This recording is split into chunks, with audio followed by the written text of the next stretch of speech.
Tu t'es encore servi de ta clé, t'as pas sonné. Quand on a la clé d'une maison depuis 7 ans, je vois pas pourquoi on s'en servirait pas, hein. Si tu veux pas que je m'en serve, change la serrure.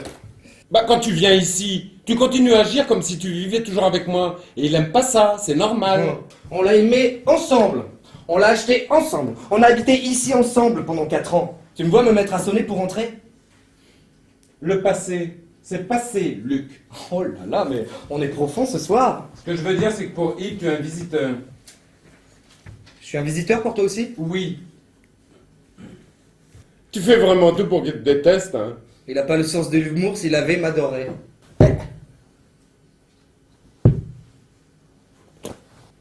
Tu corriges tes copies? Ça, c'est une question idiote, tu le vois bien. C'est pas une question idiote, c'est une tentative de conversation.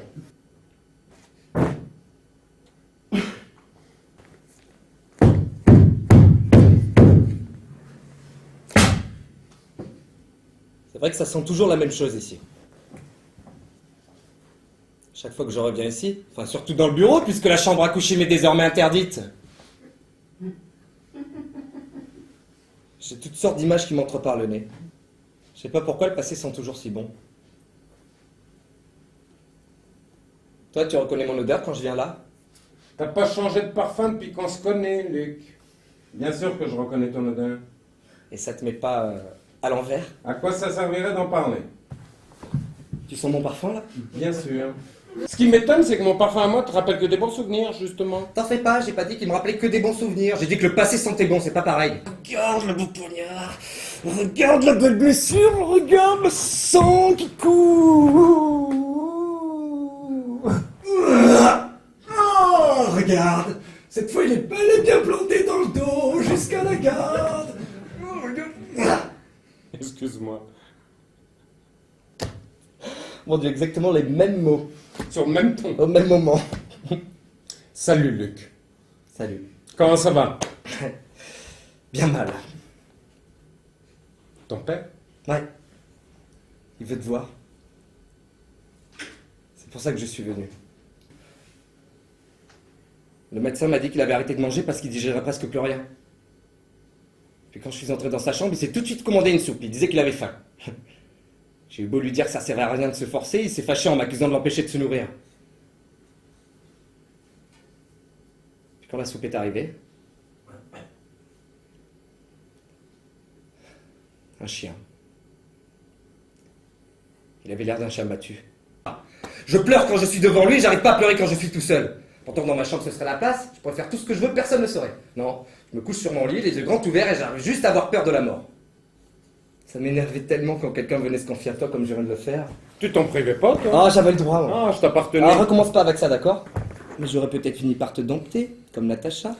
Luc, s'il te plaît, appelle le don par son nom. C'est drôle, il y a des gens comme ça qu'on n'imagine pas avoir un métier. Moi, j'arrive pas à m'imaginer ton homme en dehors de la maison. Tu l'aimes?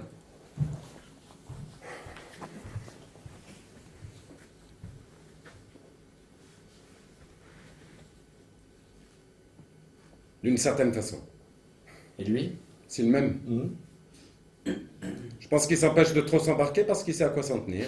Oh, t'as jamais eu de problème pour emballer, fais-en souffrir plusieurs, au lieu de toujours en faire souffrir un à la fois. Pourquoi tu me dis ça tout d'un coup? Ah, tu donnes l'impression d'être raisonnable et contrôlé, et moi je sais que c'est pas vrai, ça m'énerve. Je parle pas d'amour. Je parle d'orgueil.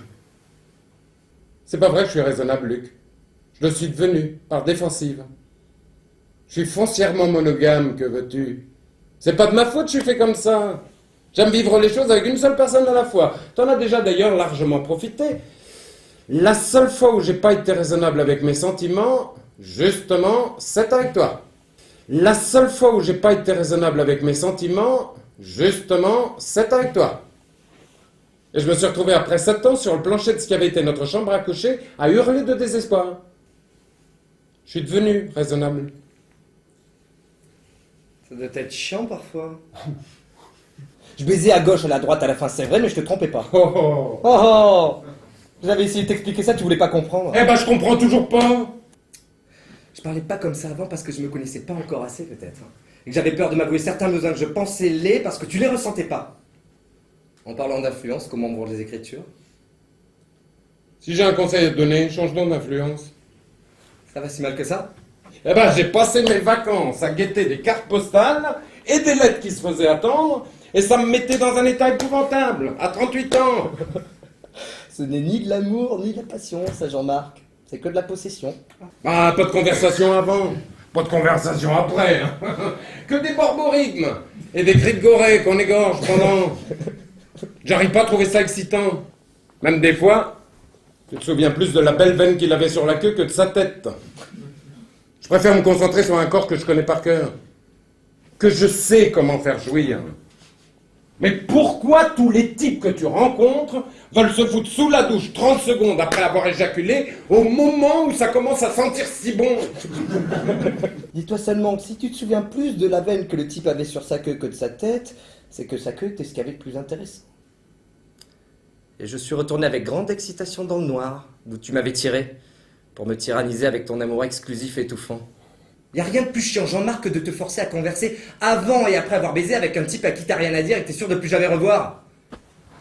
J'ai pas encore remis mon jean, que je pense déjà avec émotion au moment où je vais me le faire arracher. Et si un type qui me plaît répond pas à mes feulements ou à mes rugissements, j'ai une grosse peine d'amour de 30 secondes. J'avance comme le fleuve Saint-Laurent et je dégorge mes déchets dans l'océan.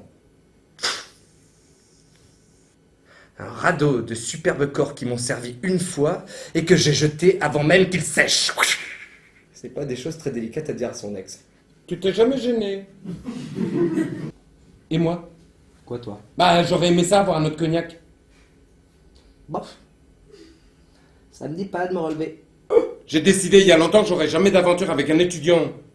Mais je t'assure que c'est difficile, parce que quand ils veulent, ils veulent. Jeunes adultes de 18-19 ans qui se mêlent d'être beaux, c'est très beau. Et leur résister est bien difficile. Ils découvrent la séduction. C'est sur moi qu'ils l'essayent. Ça doit être drôle, hein, à écouter comme ça. Hein. Eh ben, vis-le, mon vieux. Tu iras des nouvelles. Je tourne le dos pour écrire quelque chose au tableau. Je me fais siffler. Je demande quel moment qui a fait ça, tous les garçons lèvent la main. Oh, Luc. Toi, on sait bien, t'as me collé dessus, tu le sens plus. Et quand il passe à côté de moi, ça sent la cocotte camphrée et le cœur me chavire. Tu exagères. Jean-Marc, tu fais l'éducation de tous les gens que tu rencontres. Oh. Même des chauffeurs de taxi, c'est plus fort que toi. Ah, t'as jamais baisé avec, hein. Mais tout le temps où tu l'as désiré, tu me trompais. Autant que moi je te trompais en m'envoyant en l'air avec n'importe qui comme je le faisais. Oh. Ah, est-ce que j'ai pu t'espionner tout le temps qu'on a été ensemble? Ah, mais je trouve ça drôle quand j'y repense. C'est toi qui dragouillais, c'est toi qui me guettais dans l'espoir de me prendre en défaut. La première fois que j'essaye de le mettre en mots. J'ai tout. C'est propre. C'est bien écrit. C'est bien le moins, je suis professeur de français. C'est relativement bien construit, mais c'est irrémédiablement chiant. J'ai pas d'envergure, Luc. C'est très difficile à accepter quand tu as eu des prétentions à l'écriture. Que je te regarde jouer au théâtre ou à la télévision, je vois une parcelle de moi qui passe à travers vous. Et là, tout d'un coup, je me mets à jouer un épée qui zozote à la télévision. Un personnage sans aucune espèce de consistance. Et le public, au grand complet, tombe en amour avec moi. Jean-Marc, je suis sur le point de trouver que le public est con et je veux pas. Peut-être que tu généralises trop. Ben, c'est dur de pas généraliser quand tu passes ton temps à te faire appeler par un nom qui n'est pas le tien. C'est parce que ça me fait peur. Ça devient grave, tu sais. J'avais déjà entendu parler de ces acteurs de télévision que le public finissait par confondre avec leurs personnages. Mais jamais j'aurais pensé que ça puisse aller aussi loin. Pendant des années, j'ai fait des choses un peu partout. Des choses qui étaient bonnes, je pense, et même excellentes des fois, mais j'ai l'impression que presque personne savait que j'existais. Tu vois? J'étais aussi inconnu du grand public il y a un an que lorsque je suis sorti du conservatoire. Et là, tout d'un coup, je me mets à jouer un épée qui zozote à la télévision. Un personnage sans aucune espèce de consistance. Et le public, au grand complet, tombe en amour avec moi. Ah. Au début, j'aimais ça, me faire arrêter dans la rue, dans le métro. Mais je me suis vite rendu compte que presque personne savait mon vrai nom. Et qu'on me confondait avec mon personnage. Mon personnage est en train de l'emporter sur ma propre personnalité, je le supporte pas. Jean-Marc, je suis sur le point de trouver que le public est con et je veux pas. Peut-être que tu généralises trop. Ben, c'est dur de pas généraliser quand tu passes ton temps à te faire appeler par un nom qui est pas le tien. Je reçois des lettres et des coups de téléphone tellement pitoyables, si tu savais. des déclarations d'amour, des demandes en mariage. Il y a même des filles qui m'envoient des photos cochonnes en me donnant des rendez-vous. Il y a même un de mes anciens professeurs de diction qui m'a offert des cours pour me guérir de mon zozotement, t'imagines? Tout ça est devenu trop gros, je suis sur le point de tout lâcher. Bon. Je sais, j'exagère. Mais quand je vois ça, je me demande à quoi ça sert de courir après le succès. C'est ça le succès? Y a-t-il vraiment des gens qui aiment ça? C'est pas moi qui vais jouer Fortunio, c'est Zozoteux. Je suis pas devenu un acteur pour jouer un seul rôle et un mauvais par-dessus le marché. Je joue un personnage abrutissant dans une série abrutissante et le public adore ça. Quand on arrive à la première répétition le lundi matin, on est tellement tous confondus par les niaiseries qu'on a à dire. Alors on coupe un petit peu, on améliore. Mais même là, ce qu'on fait, c'est de la merde. Et ça marche. Tu vois ça, Jean-Marc, c'est de la médiocrité aussi. De la médiocrité collective et consentante, c'est bien pire. Je veux bien être là pour faire rire, j'accepte d'être une détente, mais je veux que ça veuille dire quelque chose. Et je veux que le public fasse une différence entre moi et ce que je joue. J'en ai assez de vous voyez, de tergiverser, de répondre par des demi-mensonges quand on m'interviewe, hein? J'en ai assez de parler à ces journalistes qui savent très bien que je suis gay et qui insistent pour que je leur parle de mes petites copines. J'en ai assez aussi que les... J'ai mis beaucoup de temps à m'en remettre. Et même des fois, ça fait encore mal. Je parle pas d'amour. Je parle d'orgueil. Les peines d'orgueil durent bien plus longtemps. Quand tu t'es traîné une fois dans ta vie au pied de quelqu'un, tu t'arranges pour que ça se reproduise pas de sitôt. Tu te barricades, tu deviens moins disponible, plus raisonnable. C'est pas vrai que je suis raisonnable, Luc. Je le suis devenu, par défensive. Je suis foncièrement monogame, que veux-tu? C'est pas de ma faute, je suis fait comme ça. J'aime vivre les choses avec une seule personne à la fois. T'en as déjà d'ailleurs largement profité. La seule fois où